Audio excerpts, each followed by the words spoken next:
আমাদের অনেকেরই বাড়িতে একটা ডাকনাম থাকে আর স্কুল কলেজে একটা নাম থাকে, আমরা যেটাকে আমাদের ভালো নাম বলি। দেখো, শূন্য সংখ্যাটার কিন্তু দুটো নয়, বেশ অনেকগুলো নাম আছে। বিভিন্ন ক্ষেত্রে একে বিভিন্ন নামে ডাকা হয়। আজকে আমরা এই শূন্য সংখ্যাকে কোন ক্ষেত্রে কী নামে ডাকা হয় সেটা জানব।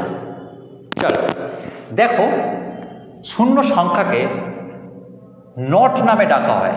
কখন না, আমরা সেন্টেন্সটা পড়লেই বুঝতে পারবো। আমি এখানে লিখেছি, the opening batsman scored are not. Cricket খেলায় আমরা বলি নট আউট, বা আমরা বলি opening batsman scored are not. Not মানে নো আর নান, কিছুই নয়। শূন্য মানে তো কিছুই নয়, তাই তো? তাহলে এই শূন্যকে আমরা নট নামে চিনি বা ডাকি। এটা প্রধানত ক্রিকেট খেলাতেই। আবার দেখো, শূন্যের আরেকটা নাম হচ্ছে জিরো।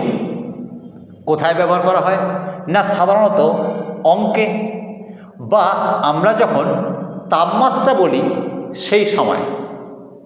যেমন দ্য টেম্পারেচার ইজ 0 ডিগ্রি, তাহলে শূন্যের একটা নাম জিরো এবং সেটা টেম্পারেচার বা অঙ্কে আমরা ডাকি। শূন্যকে নীল নামে ডাকা হয় কোন ক্ষেত্রে? In course of team games, মানে কিছু খেলা আছে, যেমন ধরো ক্যারামে আমরা শূন্যকে নীল বলি। দ্য টিম ওন 4-0, মানে 4-0 আর কি, তাই তো? লাভ ইন টেনিস এটিসি, অর্থাৎ টেনিস জাতীয় কিছু খেলাতে শূন্যকে লাভ বলা হয়। যেমন সানিয়া লিডস 30 লাভ, অর্থাৎ 30 আর কি। ওকে, আবার শূন্যকে ইংরেজি অক্ষর ও বলা হয়, ও, অ্যাজ লেটার ও।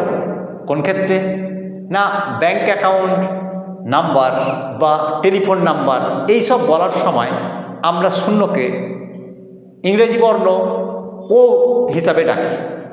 যেমন দেখো, মাই টেলিফোন নাম্বার ইজ 20364006, এরকম আমরা বলি না?